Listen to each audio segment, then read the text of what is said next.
Ministri i Zhvillimit Ekonomik Besim Beqaj ka thënë se në fund të shtatorit do të shpallet kompania fituese që merr distribucionin e furnizimit në KEK, ndërsa sa i përket Kosovës së Re, Ministri Beqaj deklaroi se në bazë të agjendës kohore planifikohet që deri në fund të vitit 2012 të përmbyllet marrëveshja me investitorin e ri.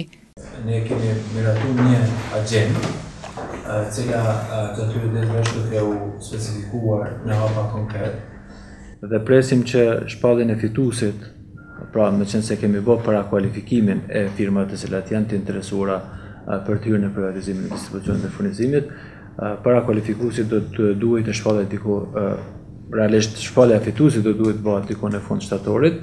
dhe njëkohësisht pretendojmë që ta mbyllim këtë projekt brenda këtij viti. Sa i përket projektit Kosova e Re, Ministri Beqaj ka theksuar se janë 4 kompani të parakualifikuara, të cilat me përvojën e tyre në përvendet nga kanë ardhur dhe plotësimin e kushteve, të cilat janë parapar në ftesën për parakualifikim, është një argument i fuqishëm që ato janë serioze dhe që kanë interesim për të hyrë në këtë proces. Në fund të vitit 2012, sipas Beqajt, pritet përmbyllja e marrëveshjes me investitorin e ri.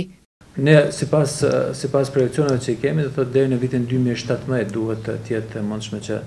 realisht të fillojmë gjenerimi në Kosovën